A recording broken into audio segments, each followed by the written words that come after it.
say that preference behavior. She will mention that this is the reference for her paper. She will not say that complete her work. أو her So if you use, okay.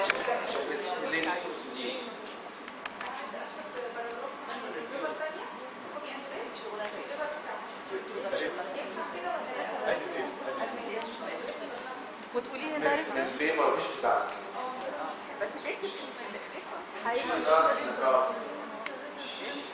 Can she take a paragraph or a sentence from a paper to put in her thesis and cite the reference? Okay, so the answer is if you use that author's exact wording for that paragraph, then you need to put the paragraph in quotation marks to show that the wording is not yours, that it's the author. If you, so you can't just take it and, because otherwise, if somebody's reading your thesis, they're not going to know that the wording of that paragraph belongs to another author and not to you. So if you use the exact wording, just put it in quotation marks and cite the other author's paper. The other way to do it is to read that paragraph, understand it, and rewrite it in your own words, in your own way to explain it. And then you still need to cite that author for the general idea, but you're using your own words to express the same idea. الحالة اللي انت هتاخدي السنتنس دي او باراجراف تحطيها بين علامات او قوسين وتقولي ان ده من فلان الفلاني المرجع بتاعه مش صح. او هي تقترح ان انت تقري الباراجراف ده وتصيغيه انت بكلماتك انت افضل وبرضه توصايت المصدر اللي انت خدته. اسئله ثانيه.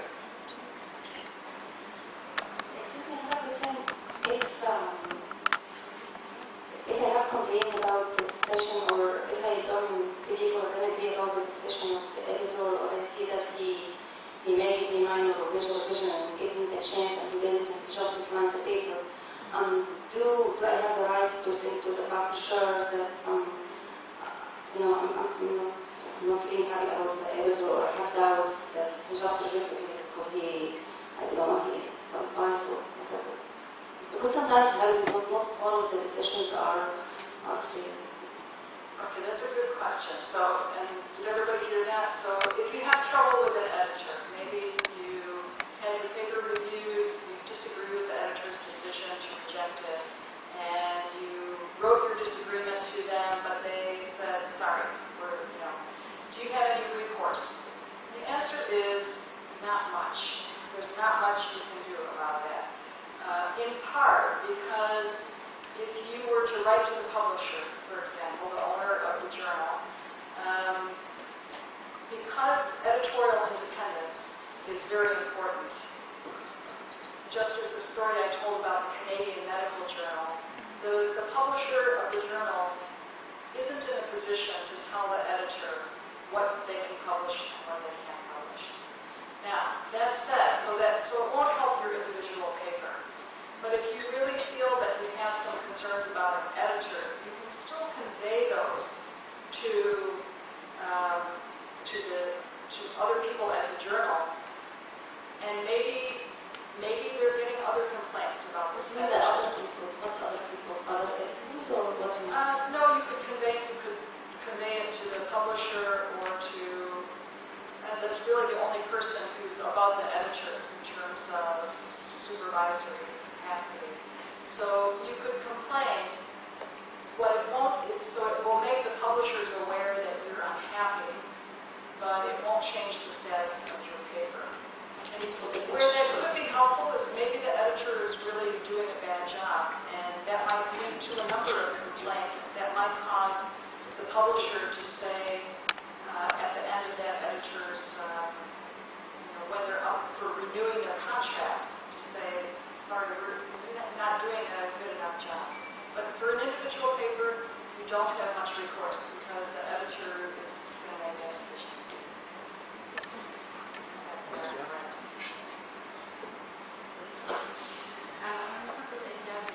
I have a question.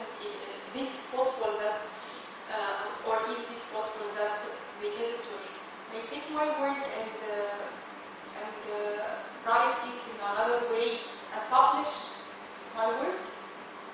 No. Reject my paper and publish my work in another form? With their name on it? Yes. That would be a very unethical thing to do. Okay, so again, that goes back to confidentiality, first of all. So an editor is bound by confidentiality that any manuscript submitted to their journal is your work and needs to be protected as such. So that's one issue. And then the second would be that an editor, if they published your work with their name on it, plagiarized your work and your writing and your ideas. So that's not a good thing. But isn't any grantee or... So if you feel that this happened to you, again, writing to the publisher is usually a difficult thing to do. That might be a good reason to go to this Committee on Publication Ethics, because that sounds like something really serious on a number of fronts. And that's something that they'll evaluate a case to see if it has merit to evaluate. And if that really happens, then I think they might take some action in that regard. So that Committee on Publication Ethics is an external, objective group that doesn't publish a journal, and so that we could possibly take this to them. And actually, you could as well if you really had a problem with an editor. As a former editor, though, I'll have to say that there's a lot of unhappy authors out there all the time. So we can't the editors don't make everybody happy, and but on the other hand, there are some real situations related to ethics that, when they do occur, need to be brought to somebody's attention. What are the main benefits? Can I send my paper to several journals waiting to be reviewed first, or should I send it to each and every journal in a separate time zone? Okay, so you should only submit your work to one journal at a time, and send it to the one you really want it to get published in. Learn about that journal, learn what their turnaround time is so that you know how long to expect the process to take. And then if it's rejected from there, you can submit it to another journal. So when you're thinking about publishing your work, maybe identify the journal you'd really like to publish it in and 2 or 3 alternatives, because we often have to redirect our work to another journal, but it's important to only send it to one journal at a time. Because the people they feel that you don't have time to wait for the decision of certain journal. They send some people. They send to 3 journals, and when they get acceptance from one journal, they regret to the other. But this is not a good behavior. It's not good practice, and I can tell you that editors get furious at this because it takes so much time to review articles and a lot of work by a lot of people, and often because when you submit an article, you have to confirm that you haven't submitted it to another journal. Right. So it's problematic, and I understand that you want to increase the odds of getting something published. But in doing so, I think we have to try to play by the rules as well and recognize that there's a lot of people working hard in this business of publishing, and we want to respect their time and their effort, as well as hoping that they'll respect ours as well by giving us a fast turnaround time.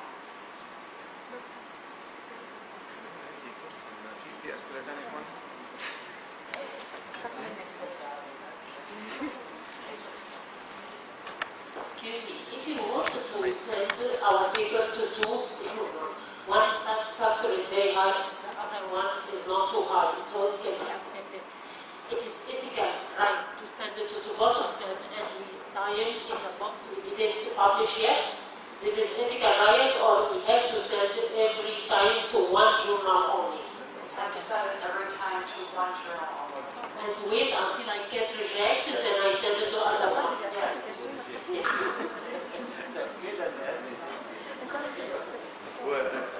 يبدو الموضوع ده مش واضح لو مش واضح لما بنعمل publication بنرسل لمجلة واحدة مجلة واحدة وننتظر القرار بتاعها. لو rejection بنبعت لمجلة أخرى. إنما في ناس ما بتعملش كده، إنما ده ضد الواقع يعني. لأن هي بتقول دلوقتي لما أنت تبعت ل3 مجلات أو 4 مجلات أنت بتشغل الناس. وعلى فكرة يعني bad reputation will come to you. أنا عايز أقول ده دلوقتي في العصر بتاع الإنترنت بتعرف، ولو اتعرف لا يمكن أبدا المجلة دي هتقبل لك بيبر مهما كانت الكواليتي عليه. على طول الإديتور بيعمل ريجكشن للبيبر من غير ما يعمل لها فورورد لا المحكمين ولا لأي حاجة نهائي. يعني الاسم ده خلاص اتعلم عليه. فخدوا بالكم من الحكاية. دكتور صلاح ما عندهاش أسئلة ولا إيه؟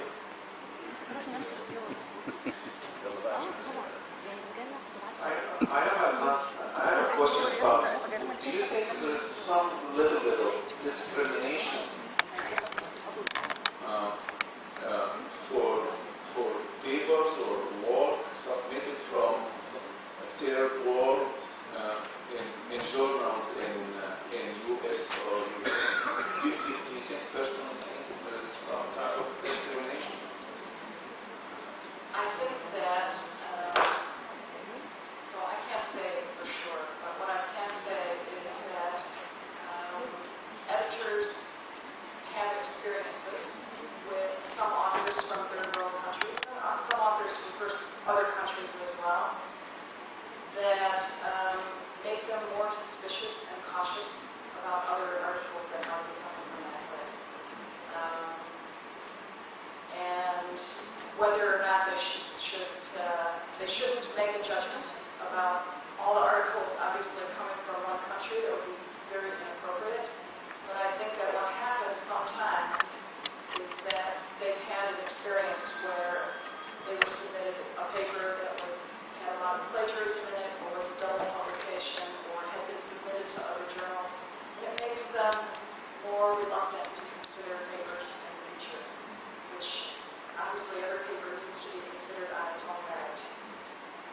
The other connected question, as an editor, would you look at the authors and their reputation and their names, or it does not make any difference to you? It makes zero difference to me, and I think to most editors.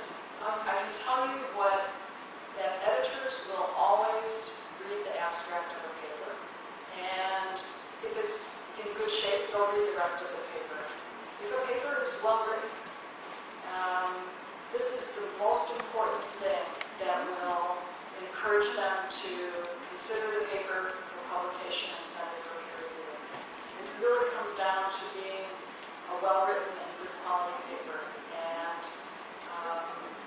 papers that, when being read, are either difficult to understand, and I think that makes it difficult for people not writing in English, or of low quality based on compared with other papers that they're getting, that they won't be as likely to put it through the peer review process.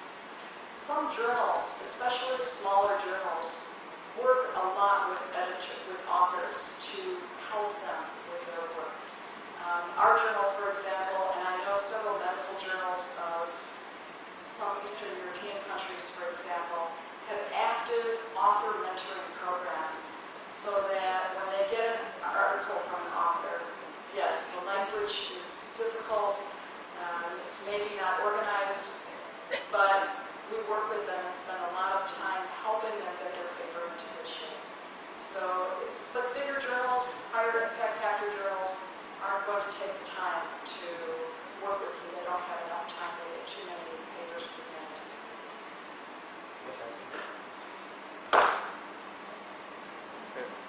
اخر سؤال كده اتفضل. Some journals need account to each paper. It depends on the value of paper or the value of the journal. And who is responsible for it? Account of paper. Some journals need account compared to cashing. Who is responsible for it? It is depends on the value of paper or the value of journal.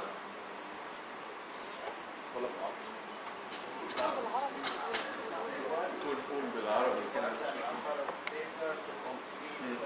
When we need a paper, قول بالعربي. it depends on account or science or nature. Science or nature. We can't obtain paper from it.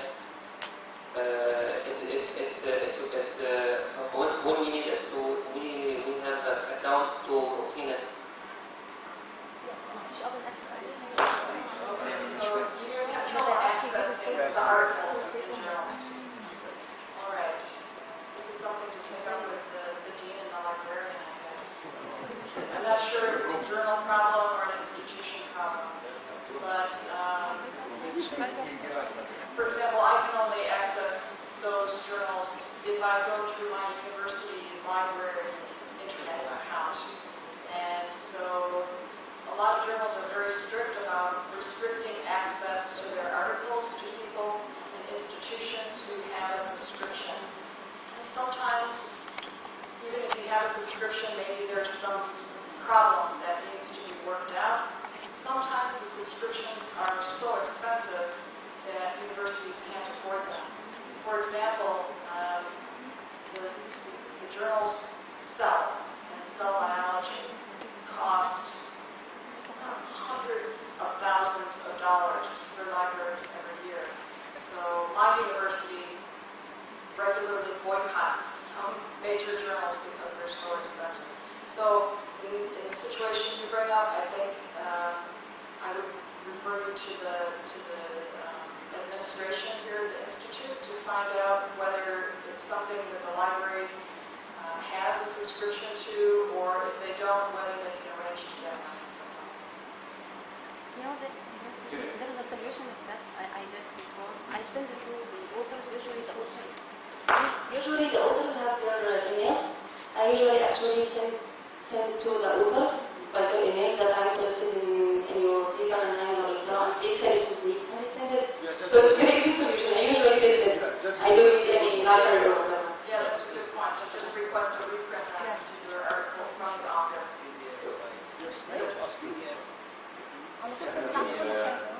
في النهاية بنشكر بروفيسور كريستوفر على الوقت اللي قضيته معانا. Finally, we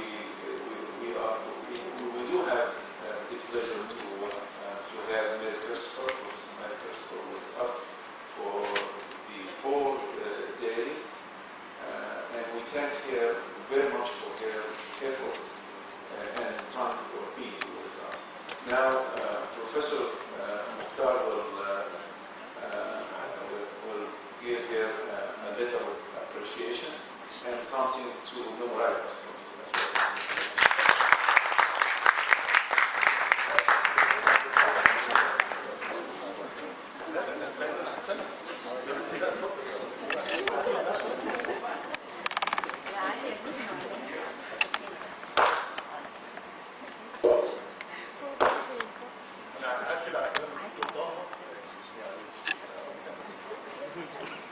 بنشكر بروفيسور ماري كريستوفر على المجهود اللي عملته في الدوره دي، وان شاء الله نامل ان هي تجي لنا تاني وتاني.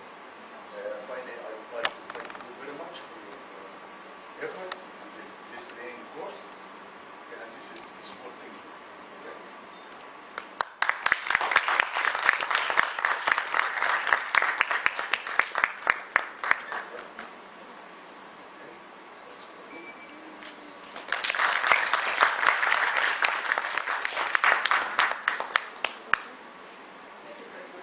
It's my pleasure.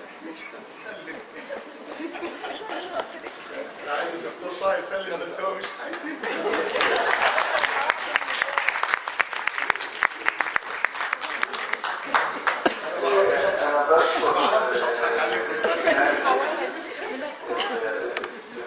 السيد عبد الله السمير والمعيدين وبرضه الأساتذة العليا اللي حضروا.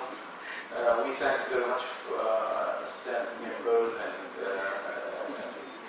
our students for coming over here and listening and continue the presentation with Professor Mary. We have to thank also first the Dean, because he allowed us, he encouraged all of us also to be there. We would like to thank everybody share with us. We would like especially to thank Fatma Gadra for communicating with us. Thank you very much.